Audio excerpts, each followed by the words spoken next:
প্রিয় দর্শকের ঘর মুই আজি এটা নতুন আইটেম দিবা ধরছি মোর ইউটিউব চ্যানেলত ভ্রমণ মানে ঘুরি বেড়া কার না ভালো লাগে সকালে ভাল লাগে।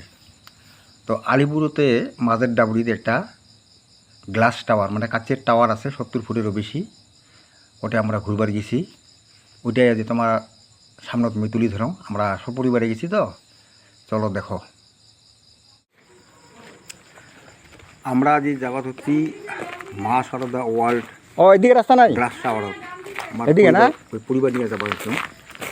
তো এটা যাবার সময় নিউ আলিপুর এই সাইডে তো টোটো করে দেওয়া যায়, টোটো 100 টাকার মতো ভাড়া নেয়।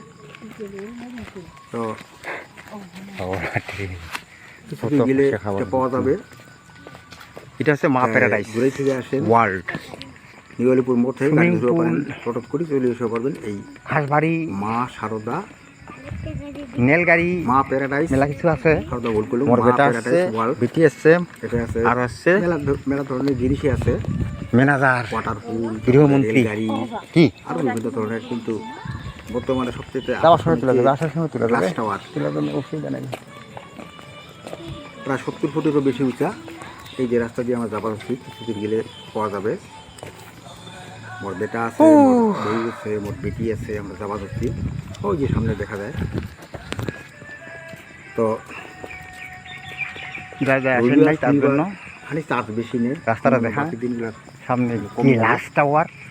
আমরাই শনিবারে গেছি, না শনিবার না রবিবারে গেছি। 200 টাকা পার যাবো হেড আমার লাগছে আর কি। অন্যান্য খরচ আলাদা, বাকি যে আইটেমগুলো আছে ওই আইটেমগুলো দেখিলে আলাদা পয়সা খরচা করবে লাগে। কিন্তু এই টাওয়ারত উঠিলে লাগবে 200 টাকা পার হেড। প্রচণ্ড রোদ আছে, তোর মাঝের ডাবুরি কয় রোদের কারণে কালকে একটা আমি দেখলাম ইউটিউবার কারণ উপর যে টাওয়ারটা আছে কাচের, তো সম্পূর্ণ এমন গরম হইতে নাই কি টাইম করে দিলাম না যায়। পড়া যাই হোক আমরা উঠেছি, তারপরে ওই 15-20 মিনিট আসলে উপর কোটা ভিডিও ফটো যা যেমন করিয়া সেলফি উঠেছি। এই যে দুই পাশে ভিডিও ঘর আছে, এটা আছে রেস্টুরেন্ট, বুঝলো না ব্যাপারটা, হোটেল সবই আছে। তা তো আজকাল কম আছে, গরম পারে খাবার চায় খাবারই পারে। কিন্তু এই আলিপুর এটাই প্রথম গ্লাস টাওয়ার, এটা ভারতের নাকি দ্বিতীয়। যাই হোক দ্বিতীয় হোক পুনে হোক, কিন্তু আলিপুরদুয়ারের মাঝের ডাবরি এই টাওয়ারটা অবস্থান করে। এই যে টাওয়ারটার সামনে দেখা যাওয়া হচ্ছে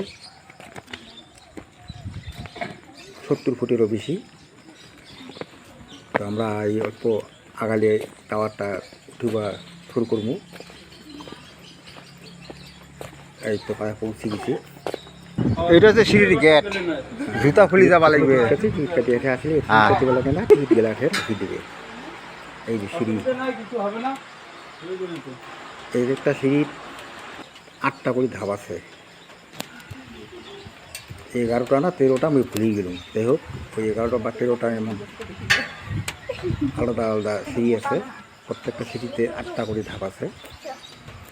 এই যে আমরা পুরো আস্তে আস্তে উঠো, ভিতরে গতিতে উঠিব যাচ্ছি টাওয়ারত।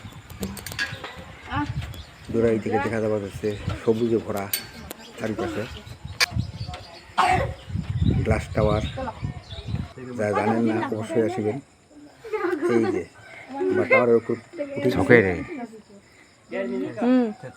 এইটার উত্তর পাশে দেখা যাওয়া যাচ্ছে সেই সুন্দর দৃশ্য। দক্ষিণ পাশটা ধানবাড়ি, এটা আর আমরা ফোকাস নিয়ে নেই, উত্তরটাই বেশি ভালো লাগে। এটা আছে সেলফি জোন, সেলফি জোনত ফটো উঠিলে ওই যে গোল একটা জিনিস দেখা যায়, এটা চারিপাশে ভর্তি রবে, আর মাসিটা মাঝখানে খাড়া হয়ে রবে। এই যে কাছের টাওয়ারটা দেখা যাওয়া যাচ্ছে, দেখবে তো বেশ সুন্দর। কিন্তু তো আজ এই পর্যন্তই, বাকি তোমার যদি ভালো লাগে অবশ্যই জানাবেন। আর কেমন করে যাওয়া লাগে যদি জানিবা চান তাও কমেন্ট করবেন, পারলে শেয়ার করে দিবেন, লাইক শেয়ার করবেন, যাতে আরও তোমার বন্ধু বান্ধবগুলোও দেখিও পায়। এই আজি এই কথা কয়ায় রাখিলুম। ধন্যবাদ।